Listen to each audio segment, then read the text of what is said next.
Welcome everybody. Thanks for coming by. It's Chris Petri again, and we're here doing some beautiful flower paintings. We're actually going to cover how you can create this gorgeous painting very simply by just following a couple key steps and methods, and you'll be able to have a great time with less stress because we're going to do it in a real sensible fashion. So the first thing we do is we get our super light sketch of our flowers, 1, 2, and 3, onto our paper, set up correctly. The way we put them onto our paper is important. We want them set up in an interesting way, not just, maybe in a way that doesn't look. This looks good. It's a nice 2 over here and 1 over here. That looks great. Once we have that, and we go over with a darker pencil line, just so we can get the final pencil drawing done, we're good. We're set. We do our stems. Our drawing is done. Then we just go over and we set up our palette. So we have our palette, and what we do is we take our palette and we mix all of our colors first to start with, so that we kind of figure out what colors we're going to use. And we cover all of that, how you mix your colors first in your palette. And then once you mix your colors in your palette, you're ready to paint. And then we just go in and we just make sure that we're using the colors we want to in the places we want to, and the techniques that we're using, like our brush strokes going this way and this way on our paintings. So we're keeping a real logical technique for our brush work on these.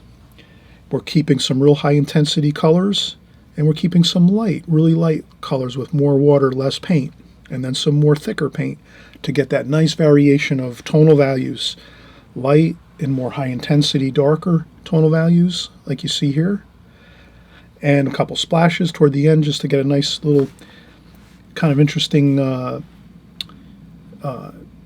look to it. And then you have the center of the flowers with some darks. We mix up those darks. We show you how to do that. We show how to do the stems, the technique of sliding the hand in the brush to get your nice straight stems of your flowers. So these flowers look fantastic, and you can do the same thing and even better.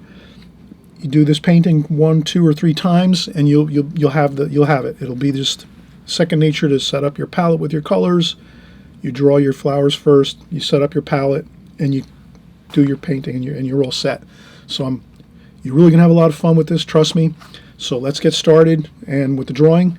And I always mention too, if you like these, if you like my videos and you've been watching me for a while, please subscribe if you haven't subscribed. This way it's easier for you. When you open up YouTube, I'll be right there. My videos will be right at the top of your list to watch. This way you don't lose me either. Sometimes some people forget my name, or they go back to find me and they can't find me anymore. So if you subscribe, you'll be sure to get my videos, and you'll have me in your YouTube channel saved. And also a thumbs up if you like my videos. Hit a thumbs up, helps me a lot on YouTube to just stay popular here and kind of growing on my channel. And this way it's more fun for me when I see that I'm progressing and doing well, and it gives me more excitement to keep coming back and painting over and over again. And I'll be here for the next weeks, months, and years ahead, no matter if you give me a thumbs up or not. So, but anyway, let's get started and have a good time doing it. Okay, bye-bye.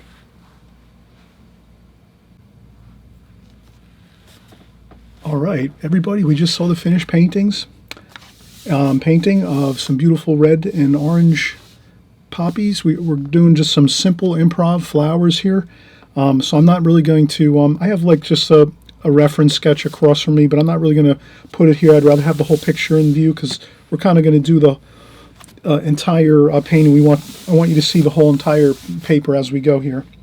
So what I'm going to do is, I'm going to do 2, maybe 3 actually. I'll do 3, and I'll kind of space them on the paper. So I'm doing a very light sketch. You probably won't be able to see it. I'm going to go over with a darker pencil line in a few minutes. I'm just going to try to get them in the proper location. I think that would look good. And then we'll do one up here like that. And then we'll do one over here.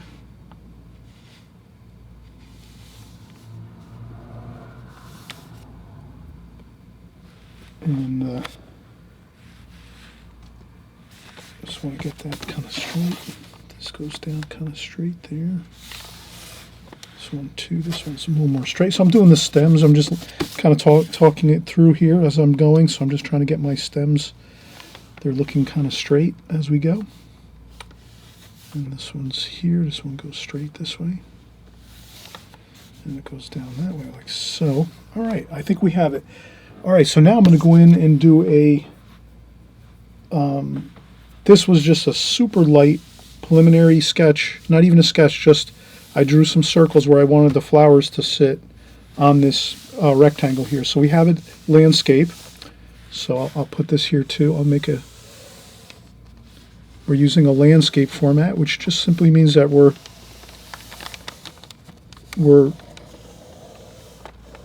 turning the paper parallel, or you know, sort of we're turning the paper, I guess, long side down, versus a portrait orientation. It would be turning it the short side of the paper on the bottom, or and bottom and top. So this is a landscape format, more kind of popular for most paintings, but the portrait style of the paper, more in that vertical position, is pretty popular too. A lot of people like that look.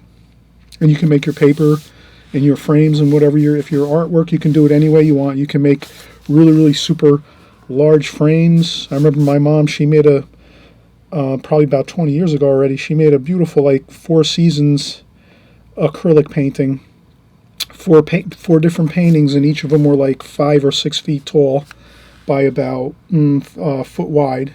So really beautiful frames, and then like an acrylic painting. And so the, you know, maybe the painting itself was a foot like 12 inches wide, and then it was 5 feet tall, if you can imagine, in the vertical upright position. And then she had like all the Four Seasons, winter with the snow and big tall trees, and same thing. All the paintings had trees, was more, except for one I think had maybe, not sure which one, but all of them had mostly trees in them, and beautiful skies, and then snow for the winter scene, and they were really beautiful. And so, you know, you can create really cool ideas and make your paintings any size you really want them, but for the most part, this is kind of like a general, you know, landscape version of your paper, or you can turn it the other way and make it a vertical or a portrait style.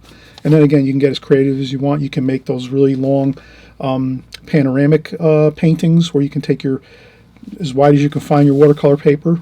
Actually, there's rolls of watercolor paper. You could make it 10 feet wide, your painting, if you wanted to, or you could turn it and make it 10 feet high. And they probably even make custom watercolor paper of any sizes, maybe, if I'm sure that's probably possible. But in any case, let's do the flowers here now, our poppy flowers. And so I'm just going to go up here, and I'm going to just do what I'm seeing here.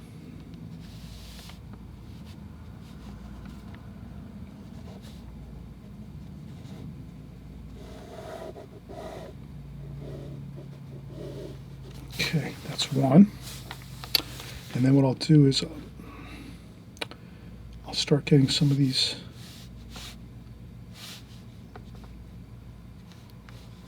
that's the dark spot in the middle.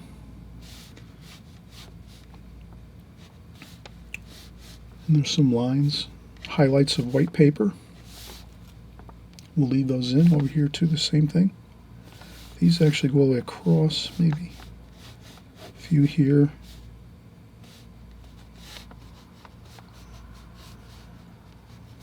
Like that. And there's some lightness over here. I'll make just a little, I'm going to go over this again darker. This is my first preliminary sort of sketch, and then I'll go over it with the darker pencil line so you can see it. I want to make sure that you're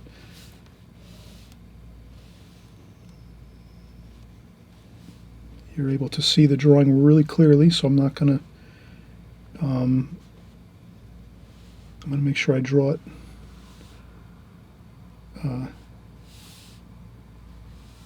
this goes out a little more like this, like that. There's some dark spots here, like that.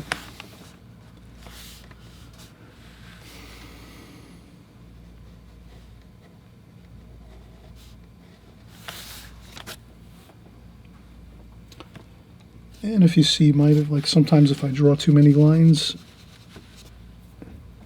and I think I need to just change around a few lines, I just quick erase it, no big deal. And then these two have some highlights. So I'm just going to kind of look at my reference photo a little bit.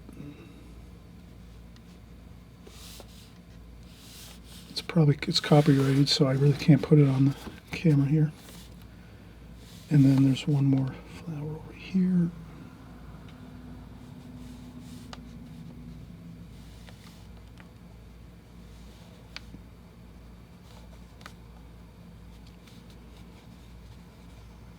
That.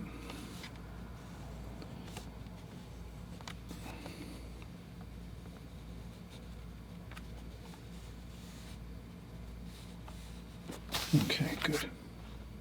All right. This looks good.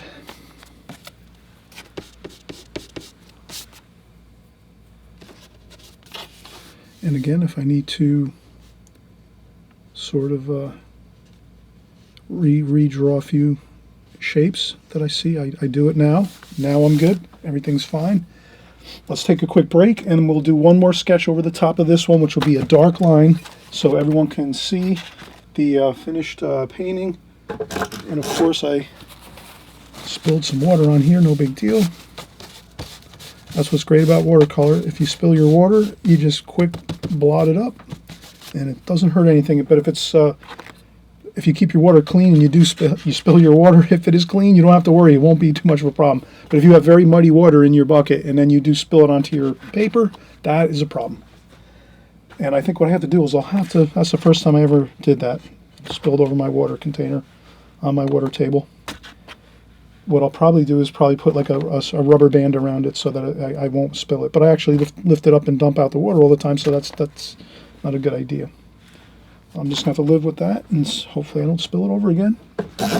And I'll just blot up the paper a little more in my working table here. And all right, we'll be back in just a second.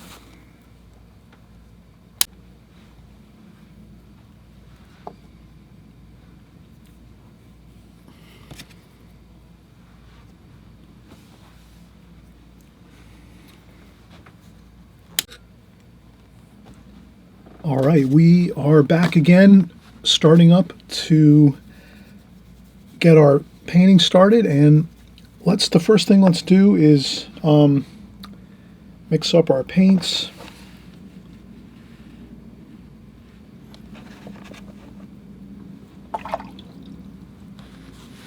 I just filled in my palette with some Alizarin Crimson, so I'm going to do a really lots of paint, damp brush, so I rinsed off my brush in the fresh clean water, and then I started putting in with a damp brush, get my Alizarin Crimson in here like so. Then maybe in this next well I'll rinse my brush off again, dry off with a tissue a little bit, and then we'll go in and we'll get our rose madder, and let's make that the predominant color. And plenty, and always remember, we're just kind of mixing for the start of our paintings. We're not our painting here, our flowers. We're not going to put out like a super large amount of paint, but you are seeing I'm putting a lot of thick, rich paint out on this palette. And maybe this well here, so this is rose madder, maybe this will be a little more water in this well here, a little thicker paint in this one, not as much water. So this way we can already plan ahead and say, well, we're going to have some thinner, lighter looking washes of the rose madder here, and then over here we make sure not to add too much water to this center well. This is our other rose madder bit of paint, which is more paint, less water, more water here. That'll give us a lighter wash, and this is a little bit of a more high intensity wash, or a darker tonal value if you can imagine. And then this is our Alizarin Crimson, which is a little darker in color. The tonal value is a little darker, but it's still pretty much close to the rose madder in color. And then we're also going to do a little bit of over here. Let's go with a little purple, which is a Ultramarine Violet I use by Winsor Newton for my purples. And we can kind of mix that in to our so we can take our Ultramarine Violet and then just put a little bit in there, not too much. Just, we could do that. Just a couple little,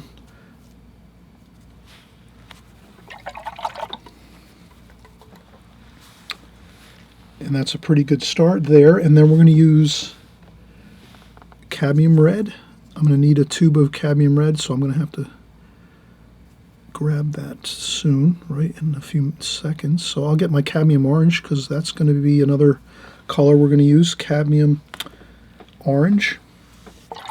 And then we also want cadmium red, so let me find cadmium red. So let's see here, I've got my colors. I just have to move around a little bit, spin the bag over, look to see where it might be in here, and this might be it.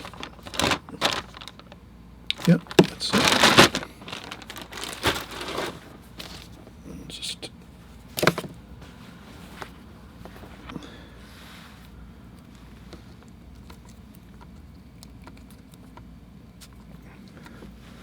okay, so I needed cadmium red. I was kind of, there was some in the bottom of that well, but it was kind of dry, and we need fresh, moist paint.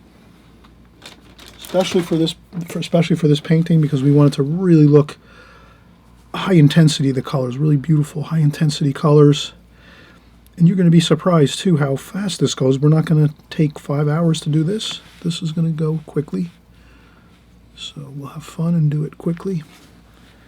So cadmium red, cadmium orange, thick rich paint, not a lot of water. I'm going to rinse off my brush. And then what I'm going to do is, since I've been mixing a lot of colors, so when we're mixing a lot of colors, the water is going to get pretty murky looking like that.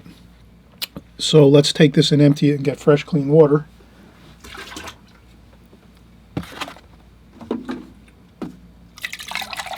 And I'll just have fresh, clean water now to start the painting. And with this, I think,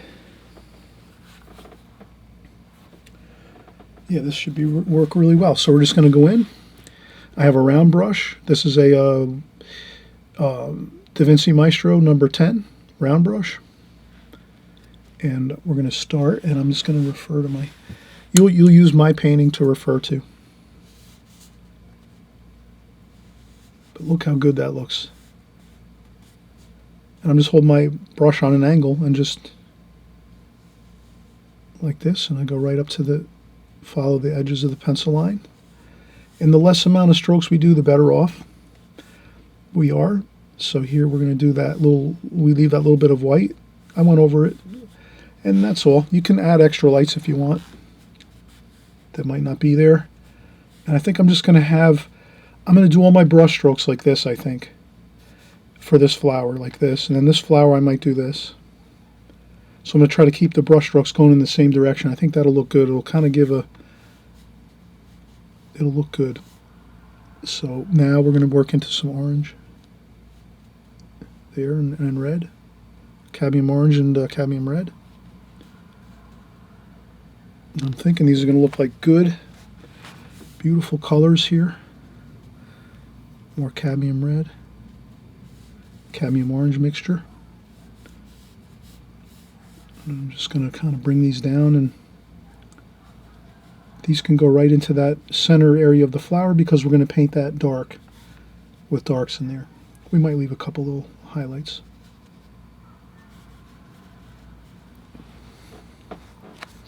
Okay, and then the same thing, let's get some lighter, and let's get some Alizarin Crimson too. And then I'm going to spin my brush around in the palette so I get a good point on my brush like that. And that's how you can get those little pointy shapes like that. those jagged shapes we talked about. Some of the petals have jagged shapes, some of them don't.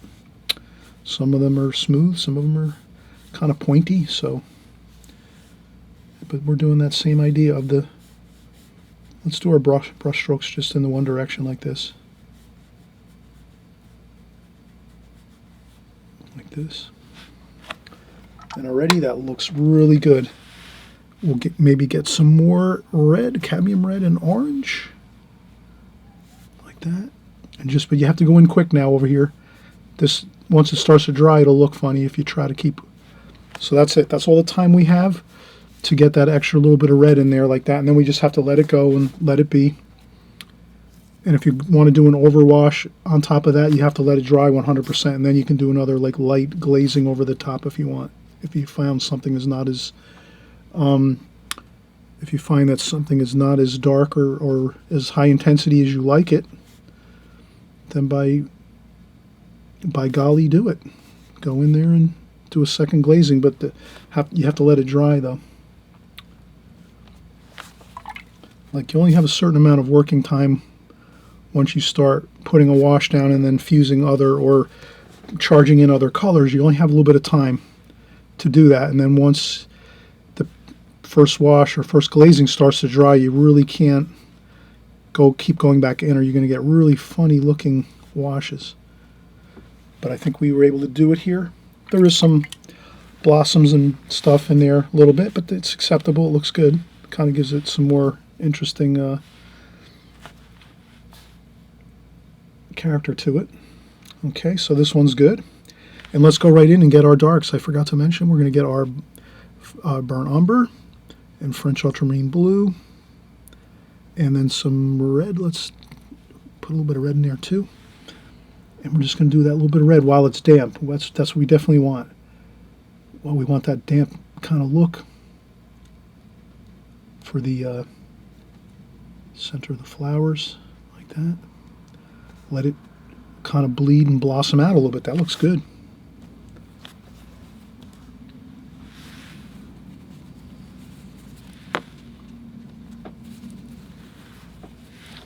And then you can get some yellow, cadmium yellow in there maybe.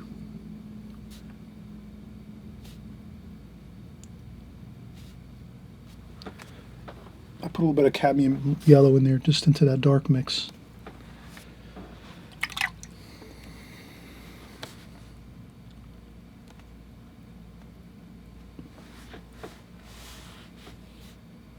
And I think that's fine. All right.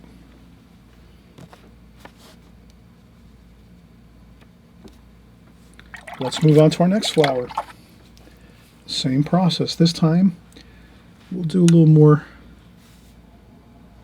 We'll do this here. I'm going to do like this. Let's have fun. Let's experiment a little bit.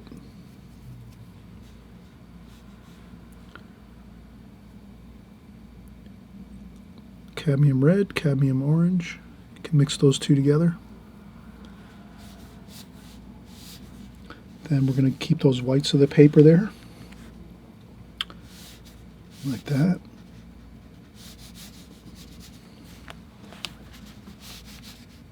Right across, like that. And then again, we leave some of those white lines in the paper. We can go into the center of the flower there because we're going to go in with a dark over top of that, so that can be fine. And you can add in some extra high intensity straight into the paint with the damp brush, not even, kind of a dry brush, and just, you could start charging in some extra exciting bits of color. And then Alizarin Crimson over here. There we go.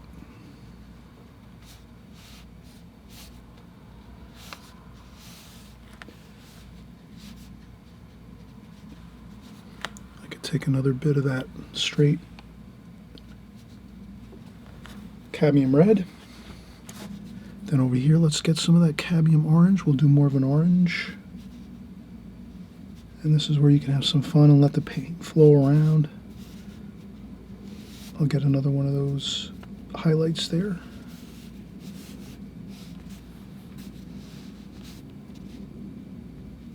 Like that. But I am trying to get all my brush strokes pretty much going this way, and then I kind of see how I let this dry over here. That wasn't a great thing to happen, but sometimes you just... We should have probably started in one spot and just worked our way around, but that's all right. This is super light here. Let's leave this super light, like this. And then we'll dampen the paper a little bit with some water, and then we'll go in and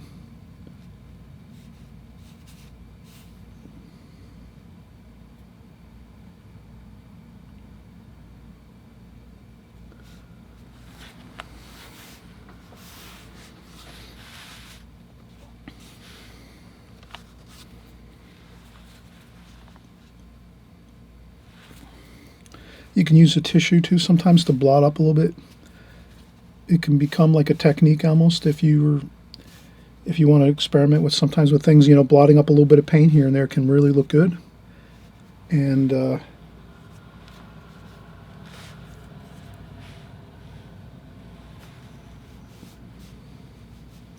that looks good. Okay, and let's do the center of the flower.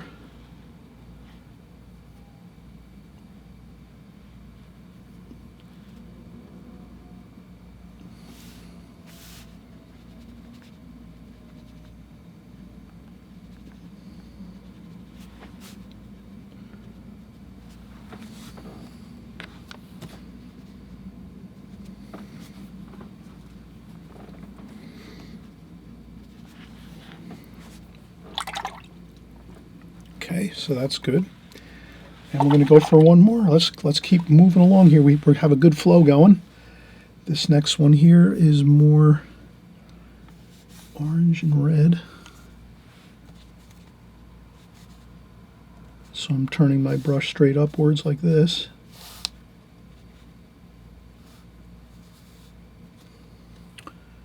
And we'll get some Alizarin Crimson and then rose madder there. A little bit of water.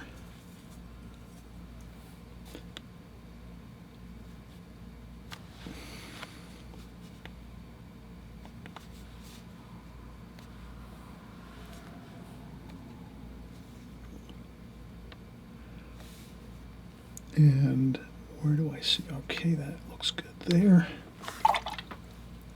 I'll dampen the paper a little bit there.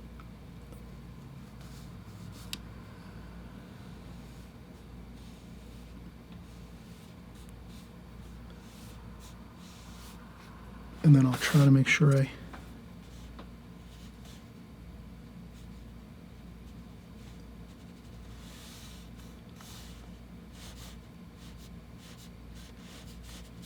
that. More cadmium red.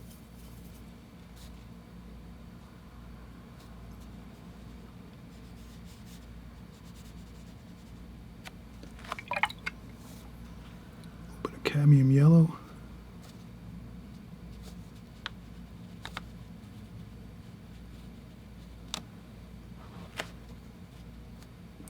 And I would say, yeah, once this starts to dry,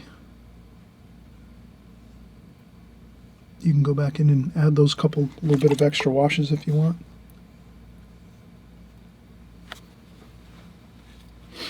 And we will do that. We'll add some extra wash onto that one. Because as it dries, you can see watercolor always dries a lot lighter. Once it's dry, it's a lot lighter. So when you're putting it on, it looks dark, but it's always going to lighten up. Like, look how light that looks, and this looks, that's very light. It looks good that way, but if you're not... if you wanted it to look maybe darker and higher intensity, like a darker tonal value or higher intensity color, you can go in once it dries 100% and add some more color to it. This one, we got a little more paint on there, so we added a little more extra thick paint, and now you can see this is a little bit darker. That looks good. This looks good too, a little bit lighter, and it is lighter from what I'm looking at. And you can certainly add some, sometimes A little darker there. But I think that's really what we're looking for. And then we can go right in and let's do the stems. So we can use this brush. We don't need really much more than this brush. I think we can do the stems. Maybe we'll add a touch of green to this. And then let's do our stems. And I'm always careful not to lean into the paint, so I'm going to make sure I stay with my brush here. Carefully, I just go straight down, sliding my hand on my table. My working table is a lot larger than my paper is. So if you can imagine, I have another like 6 or 8 inches on above this paper where I have a hard board underneath my work where I'm working. And on this side of my working surface, I have another like 12 inches, like a foot on this side, and then another half a foot, like 6 inches over here. And then I have another about 8 inches below my painting, which is all hardboard, so it's a big giant board, and then I put all my stuff on the board, and this way I always have room to rest my hand anywhere that I'm working. So this is a big advantage to having a working board, like having a board or an easel. So that's one thing good. You could also put like a working like masonite board on your lap when you work. If you work in a chair, or if you're at a kitchen table or something, then you have a really big working surface. But I do have a 2x4 under my board, which gives me like a 15% or 15-degree angle on my board going upwards, so the paint always will drip or will flow downwards this way. So, and I'm trying to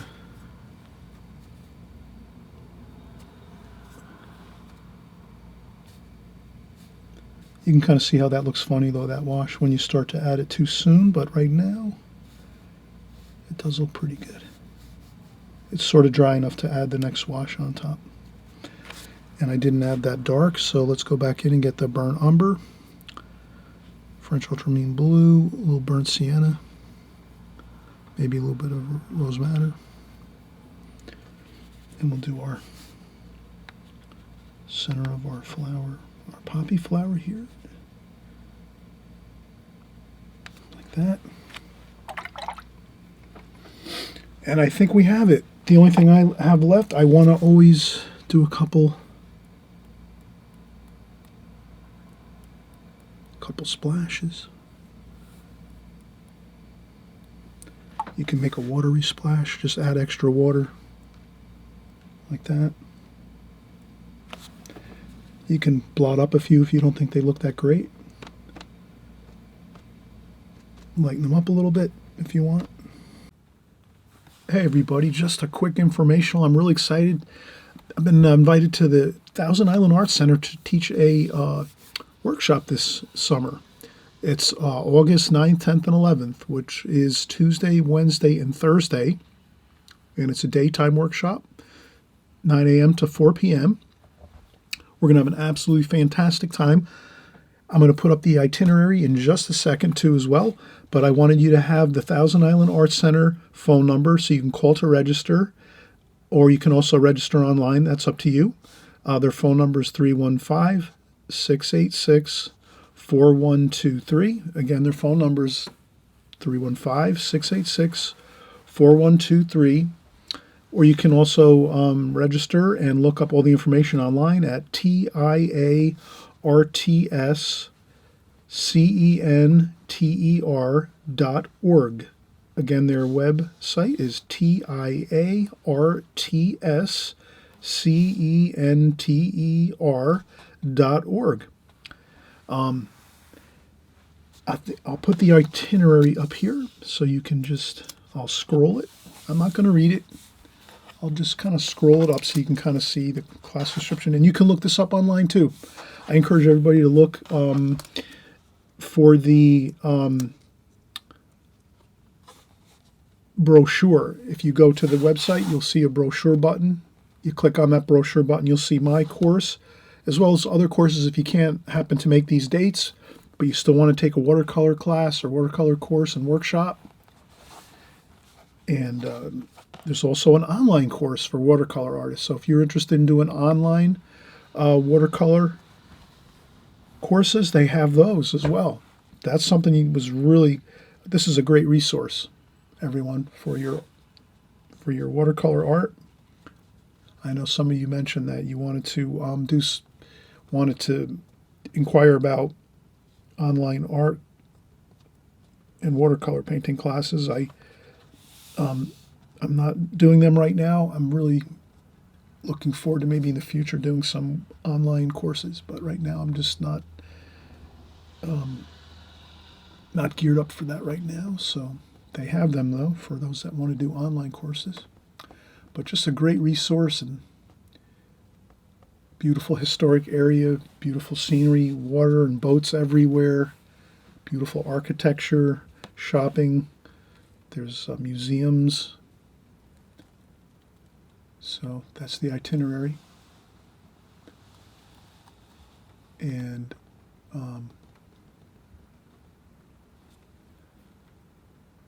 I hope you'll all make it out to the workshop. And again, we're going to have a great time, tons of fun drawing and painting in watercolor. So I hope to see you there. And let's get back to our watercolor painting.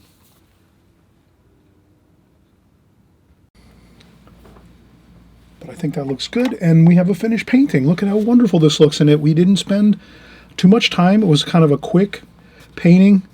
Beautiful colors. We did everything that we could to make our life easier here. So to make our life easier, we basically just did the mixing on the palette first. So we did our Alizarin Crimson here, Rose Madder. We did 2 wells in our palette of Rose Madder, one lighter, one darker, more paint, less water, and then we made this well here with extra water with the Rose Madder. And then over here we put the cadmium red, cadmium orange, cadmium yellow a little bit, and then we also added some purple, which is Ultramarine Violet. We put on this side of the palette to mix in with our pinks, like our pink colors. So we got a good color range. We can kind of see we got a really good color range here, which looks great. Lots of mixtures of colors, but we didn't use that many colors. We kind of stayed in the whole red, orange, red, orange, yellow family of colors. And then, of course, the darker darks for the center of the flowers. That is, the little bit different